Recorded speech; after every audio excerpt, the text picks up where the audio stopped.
প্ৰশাসন ৰেমালক লৈ যি শিক্ষাৰ্থীৰ মাজত যি মানে হেমাহি কৰিছে এই ক্ষেত্ৰত আমি একেমুখে ধিক্কাৰ দিছোঁ, গৰিহণা দিছোঁ।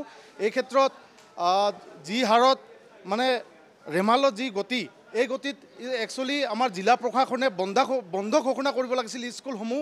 সৰু সৰু ল'ৰা ছোৱালীক আৰু উঠি অহা প্ৰজন্মক লৈ যি হেতালি খেলিছে, এই ক্ষেত্ৰত আমি অভিভাৱক বা এই ক্ষেত্ৰত আমি আত্মীয় হিচাপে মই গৰিহণা দিছোঁ, ধিক্কাৰ জনাইছোঁ। মই আপোনাৰ ঘৰৰ ল'ৰা হেৰুৱাইছে, জিলা প্ৰশাসনৰ গাত কি ক'ব এতিয়া? আচলতে তেখেতসকলে কোনো গুৰুত্বই নিদিলে নেকি?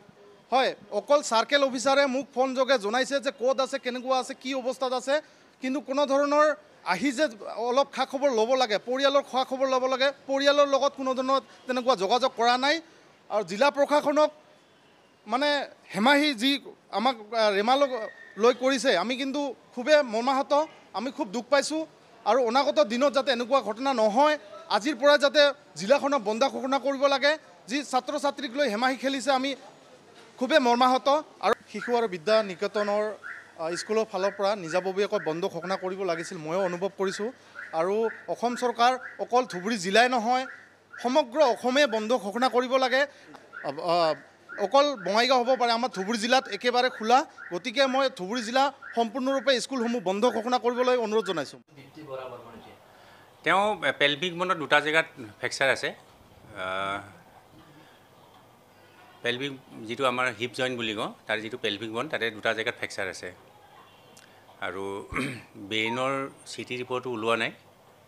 বাকী যিটো বন ভাঙিছে, ফ্ৰেকচাৰ হৈছে, এইটো কনজাৰ্ভেটিভ ট্ৰিটমেণ্ট লাগে। মোটামুটি 21 ডেইজমান তেওঁ বিচনাত থাকিলে এইটো ৰিকভাৰী হ'ব। আৰু ইভালুৱেট কৰা হৈ আছে যিটো এক্সিডেণ্ট আৰু ক'ৰবাত কিবা ওলাই নেকি। 24 আৱাৰ্ছ যোৱাৰ পিছত আমি কমপ্লিটলি গম যাম আৰু ফাদাৰ একো নহয়। এই পেলভিক বন ফ্ৰেকচাৰটো লাইফ থ্ৰেটেনিং নহয়, তেওঁ out of danger, but definitely certain পিৰিয়ডৰ কাৰণে ট্ৰিটমেণ্ট লাগিব তেখেতক। তেওঁ পেলভিক বনটো সেইটো আচলতে অপাৰেশ্যন নকৰে যদি কিবা আৰু এছ'চিয়েটেড ইনজুৰি নাথাকে।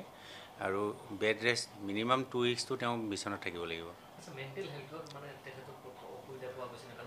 ডাঙৰ কথা হৈছে যে তেওঁ বাচ্ছাটো, তেওঁৰ যে যিটো চাইল্ডটো কেছ, তেওঁৰ যে শিশুটোৰ যে পুত্ৰটো মৃত্যু হৈছে, তেওঁ এইটো জনোৱা হোৱা নাই।